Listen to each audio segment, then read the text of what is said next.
Hey everyone, and welcome back to Elden Ring. So here we are in the Murkwater Catacombs. It has been quite a few days since I have recorded, so hopefully I will be able to somewhat seamlessly pick up from where I left off. So let's go ahead and take a very quick look at the map. Like I said, we are going to do the Murkwater Catacombs, and then my plan is to head down south. There's another Everjail here. We are going to complete that one. And if everything goes well, we may do one other nighttime boss fight. But we'll just wait and see how that goes for this episode. But we are very close to being finished with pretty much everything that there is to do in Limgrave, with the exception of a few boss fights. So the next few episodes are going to be pretty action-packed, and hopefully I will play well. So let's go ahead and get started in the catacombs. There are quite a few imps in here, so just be aware of that. Casting magic can be really good, just to kind of get them out from their hiding spots, and they are fairly susceptible. So, and we've got a grave glovewort. Okay, and in front of us, I don't know if there's any imps that will sneak up behind us. That was awesome. I have absolutely no idea where he came from. Probably hiding somewhere over here.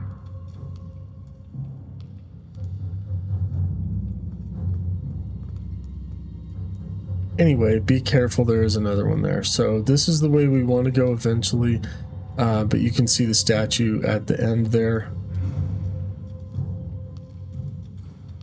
And be very careful of this square panel here.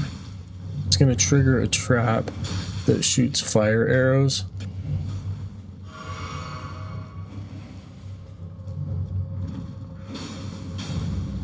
You can use it to your advantage against the imps here.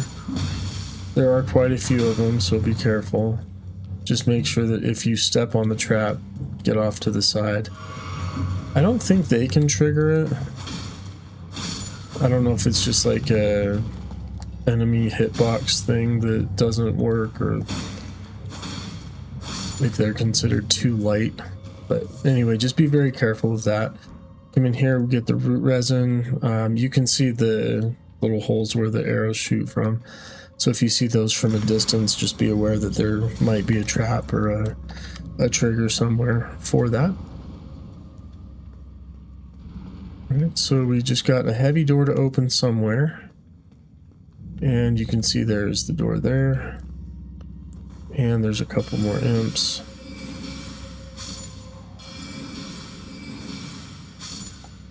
And so this trap is going to shoot arrows from behind us from the steps. So again, if you step on it, just move off to the side. That's not going to really be too effective against the imps there because they're standing next to the door. And there's another one that fell down. I think he was up on the wall above there. So another ghost glovewort. And we are ready for the boss fight. So with this one, I don't think it's really worth resting beforehand. The boss fight is not super difficult, but if you want to rest, you can, and then just kind of make a mad dash for it. But I don't think that that is extremely necessary. So let's take a look at the ashes that we have. For this one, I think I'm probably just going to stick with the skeletal militiamen. With my weapon, I think, yeah, this one has the bleed on it, or the bloody slash. I don't know if we necessarily need to have the ashes. It's not super difficult. It is a humanoid boss, so a fleshy guy. So bleed damage should do pretty well. But this is the Grave Warden Duelist.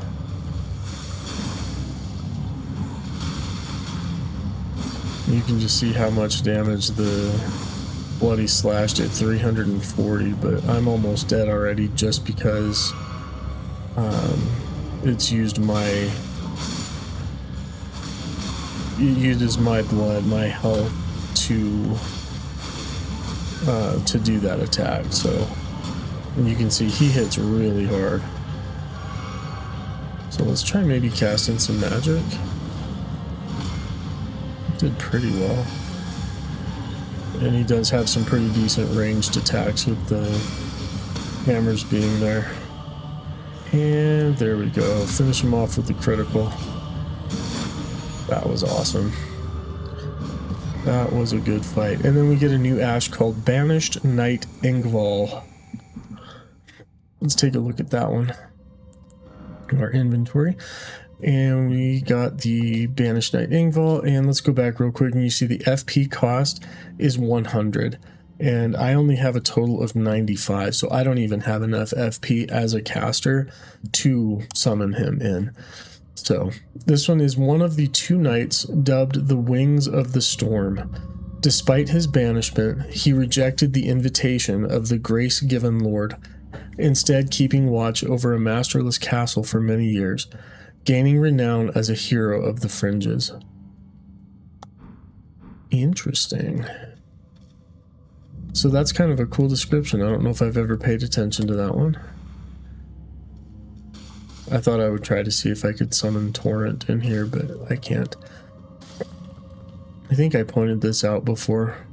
So cool seeing all of these bodies in the, like, in a catacomb. Obviously there's going to be bodies, but like in the roots and stuff. So with all the descriptions of like death roots and people and things being buried at the base of the Erd tree and things like that. It's really cool. I wish that I understood all of it a lot better, but unfortunately I don't. But I do enjoy the game and I love reading the stuff. The descriptions are really cool. And I know that there are people who have devoted a lot of time to figuring all of it out. And it's really incredible. All right, let's head back to the site of grace. Take a look at level. We are still a little bit off. We're going to end up putting one more into endurance. And then I think I want to start putting some more... I want to put more into strength because there's a weapon coming up that I kind of want to use it, but mostly I just want to show it off for now. I don't think I'm going to use it in this playthrough, but maybe later in the game. And I believe it requires either 16 or 18. And I do want to get Faith and Arcane up to 10 each, and then we'll make a determination, or I will make a determination for my playthrough at that time of how I want to do it. So, all right, so that is the Murkwater Catacombs. That went really well. And the next thing that we were going to do is head down here to this Everjail. So let's go ahead and mark that, and we could ride. We might as well. It's a beautiful game. I like to take my time and enjoy some of the scenery.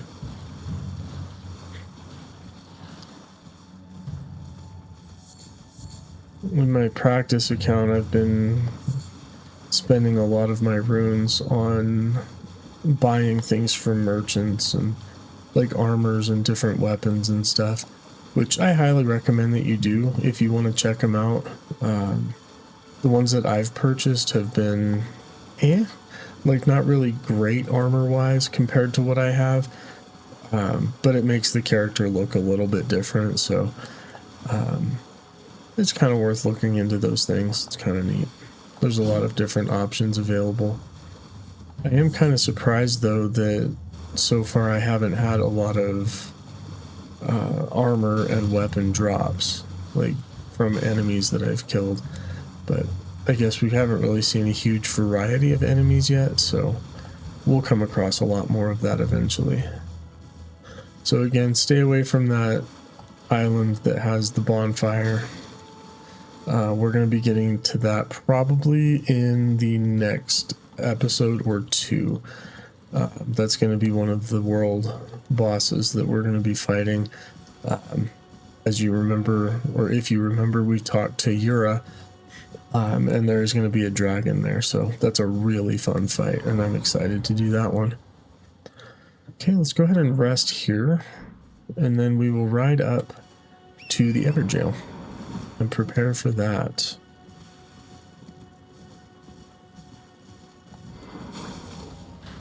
With... well, let's go two-handed. See, I can swing my stuff around too. I like the twin blade when it spins around so fast and you're using it two-handed. The different attack patterns are really neat. Okay, so Golden Rune 2 down here. And you can see these things. I am not sure what they're called. But I believe they are guaranteed to drop a ruin fragment. And apparently they can also drop a sanctuary stone. So... there we go. So if you want to farm for those, like if you're wanting to do some crafting,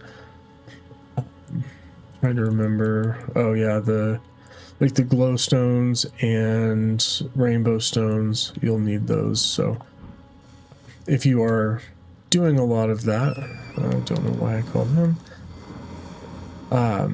then these are good to farm those from. So all right, so I think that we should be prepared to go in here.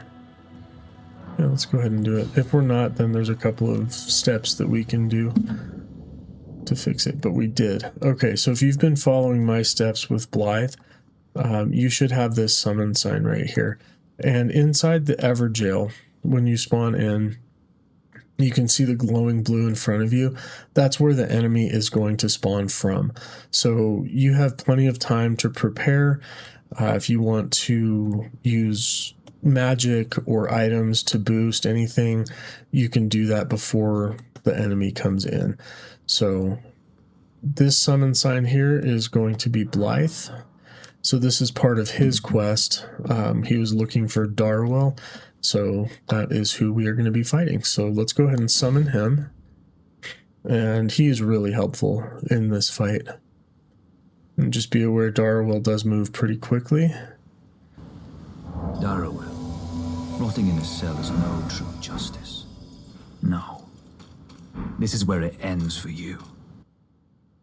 Alright, so I don't think he will go up and summon Darwell. He just waits for us. So if you have any items that you want to use, this is a good time to prepare for that. So I think the only one that I'm going to use right now is just an Exalted Flesh, so I'll do more physical damage, just in case I end up getting in close and needing to use the Twin Blade. But for the most part, I think I'm probably just going to cast magic from a distance. So this is the Bloodhound Knight Darwell. So magic is doing really well. Blaidd is doing really well. And yeah, he staggers him really quick. Let's do a Bloody Slash and miss. Let's do a Bloody Slash and see how much damage that does. Holy cow. That was awesome. That went really, really well. And so Blaidd the Half-Wolf has returned to his world. To their world, sorry. And we got the Bloodhound Fang, which is a phenomenal weapon. I've done a playthrough using that one, like just kind of rushing to get over here to pick that one up. And you can easily use that one all the way to the end game. It is such a great weapon. So let's go ahead and take a look at that, and then we'll go talk to Blaidd. Alright, so this is a curved greatsword, and it has the Ash of War Bloodhound's Finesse, and it also causes Bloodlust buildup of 55. Which, I want to take a look at the weapons. Compared to the one that we are using currently, doesn't have any. But if we were using the Uchigatana, that has 45, so it has even better blood buildup. But let's read the description on that one. Alright, so yeah, 18 strength and 17 dexterity. So we would need to have 7 more levels before we can use this one. So we might work towards that eventually. So this is a curved greatsword with a gently undulating blade wielded by bloodhound knights. A fearsome blade capable of brutal airborne attacks. I wonder if that... I would have to look that one up, like on a wiki or in the in one of the future press books, to see if it does a higher percentage of damage with jump attacks. I know that it does really well and does a lot of stagger damage, but I'm not sure if it does more just based on that description. But the unique skill Bloodhound's Finesse, slash upward with the Bloodhound's Fang, using the momentum of the strike to perform a backward somersault and gain some distance from foes. Follow up with a strong attack to perform the Bloodhound Step attack. Alright, so we're going to equip that one, and I just want to show it to you really quickly. It is so freaking cool. I absolutely love this one. If I can find it. Why is it hiding from me? There it is, with the curved greatswords. Okay, so I'm unable to use the item effectively with present attributes. So I think even two-handed, I can't use it properly because I would need 12 points in strength to be able to use the 50% increase of my strength attribute to make it 18. But we're still going to check it out. So let's two-hand it. That is such a cool weapon. So it is a much slower attacks, much slower combo. Those are the heavies. Charged heavy. That one is so good. And then if you do 2 charged heavies in a row, he'll do 1 slash and then 2 more slashes when you hit it again. So let's try the Bloodhound's Finesse. So you hit L2, and that's the Bloodhound Finesse, where you jump back. So then after you do that, if you hit R2, you'll do the Bloodhound Step attack. So let me try that again. L2, R2. And then you jump forward and slash upward. Such a devastating attack combo, because you get blood buildup and then you get more blood buildup every time that you hit the enemy. So it is incredible. I absolutely love it. All right, let's come over here and talk to Blaidd after we put the twin blade back on. See what he has to say. Right. There you are. Had to work for it, but it's done. Don't say I'm not a man of my word. Here's your prize. Awesome. We got a somber smithing stone too. Oh yes. I should say, if you venture north to Raya Lucaria and come across a venerable blacksmith who's a little on the large side, tell him I sent you, and he'll be sure to treat you right. I owe you one, I reckon. That's enough chit-chat for now. It's time we parted ways.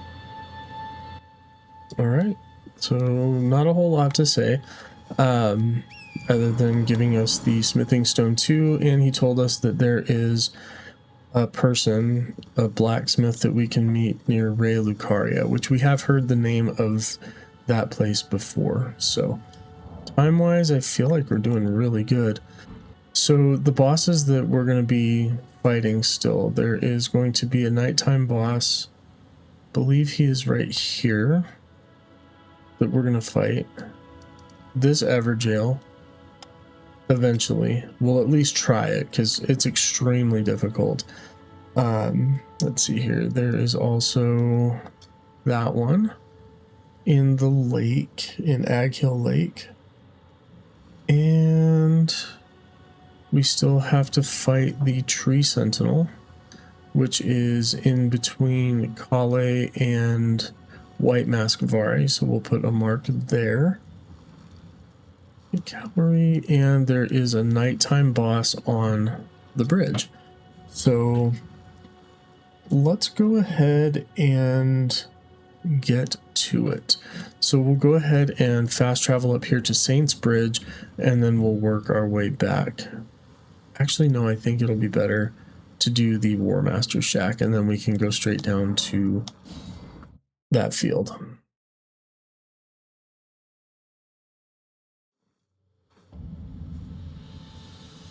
Okay. And I think I've mentioned it before, something to be aware of when you're at this site of grace and hit the right button and rest instead of jumping and pass the time until nightfall. Something that you want to be very aware of and very careful of is Bernal in there.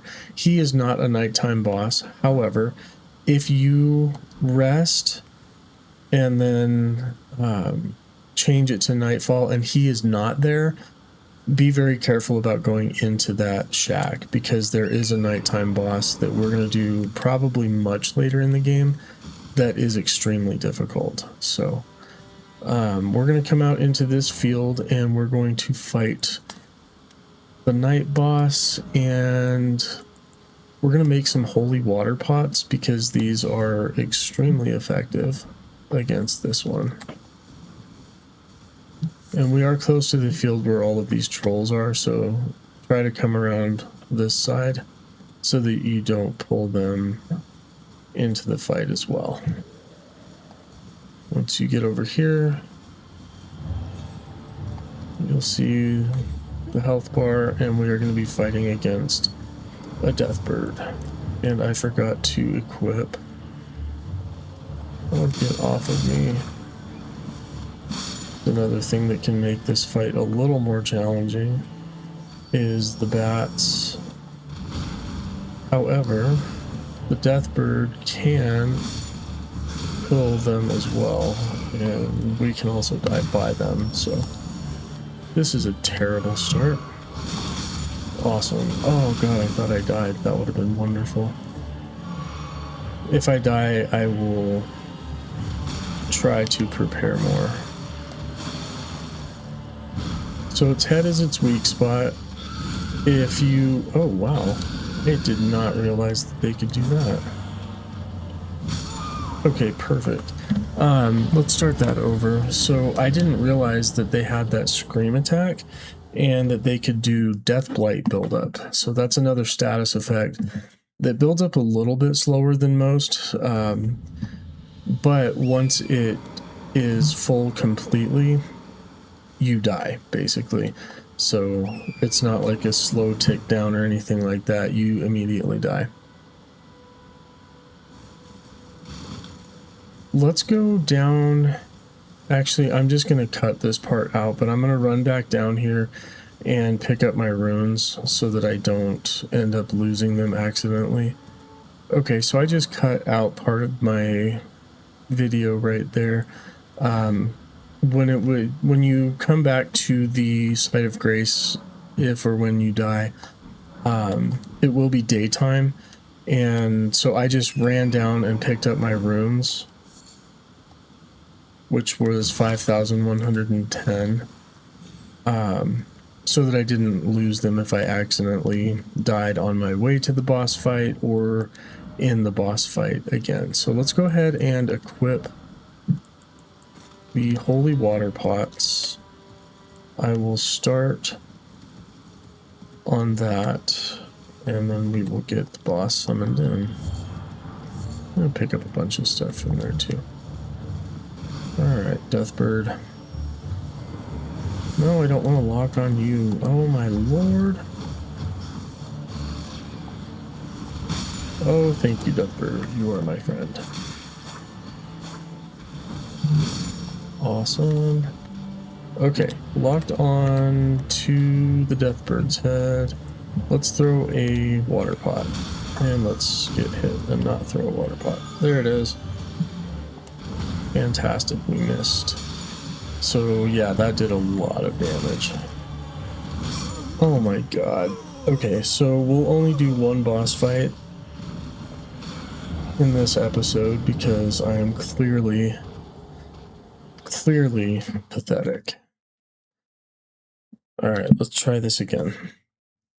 I'm going to run back and get my runes real quick, and I will meet you back here at Site of Grace. Alright, so I went and got my runes, and I think I have decided on a different path of getting to where the boss fight is. I am going to switch I'm going to switch Glintstone Pebble for Arc, just so that we can take out some of those other enemies around quickly if we need to. And let's come around this way. We'll pick up some more of these tarnished golden sunflowers, which is really interesting that those are here because of the proximity to that death bird, and they are very weak against holy, and that is the item that we use to craft. So let me see. Okay, so I am going to equip these pots real quick, and I'm gonna get rid of them. Poison myself almost. Go back into my equipment, unequip them. Now we can make 5 of the holy water pots, which I think is going to be a much better idea to have those.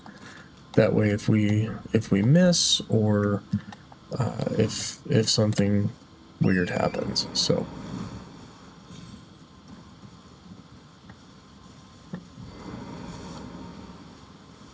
I'm not sure how close we have to get for the boss to spawn in, but I want to try to take care of these bats first. That actually went really well. But I don't want to get too close.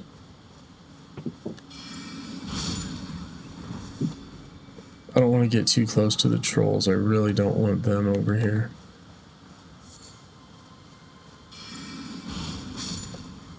Oh, it didn't go far enough. That's right.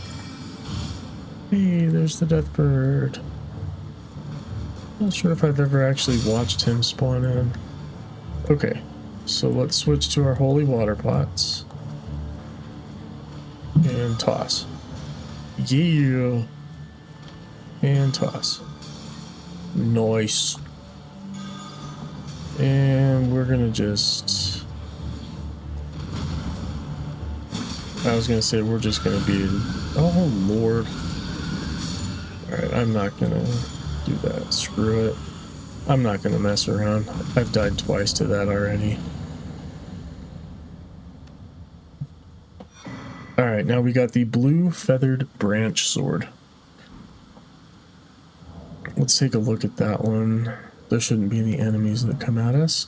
So this raises our defense when our HP is low.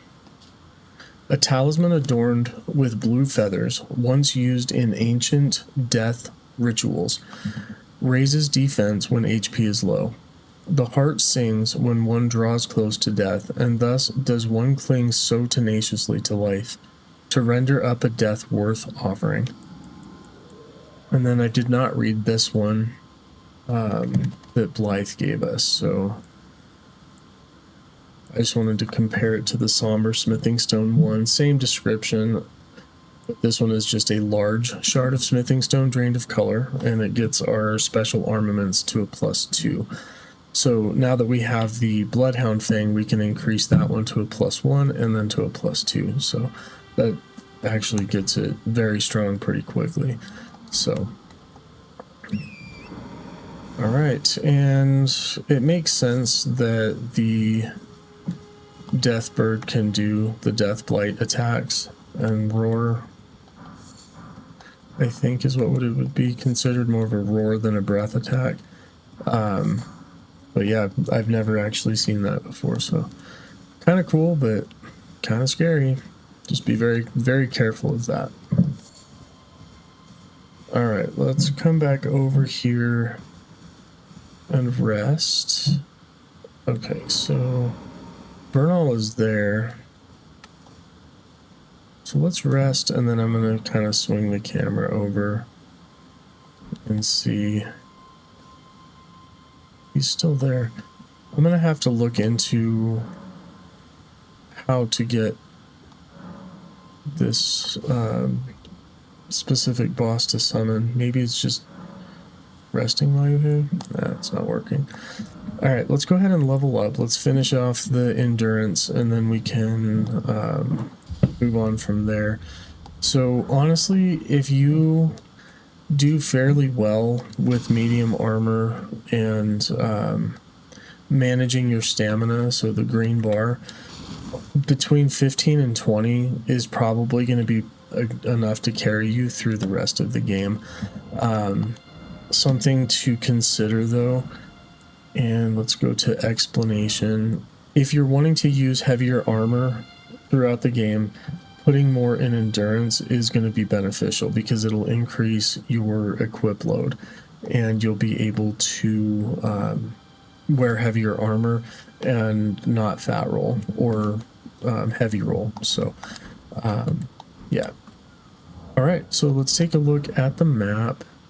All right, so we took care of this boss. The rest of the 3 bosses here are fairly challenging, so we'll give them a shot. If we don't do too well, then we'll move on to what my next idea was, or what I'm planning to do next. And that's going to give us the opportunity to strengthen our weapons and to strengthen our character up some more. So, but for now, that's going to end this episode, and thank you for joining me. I will see you next time.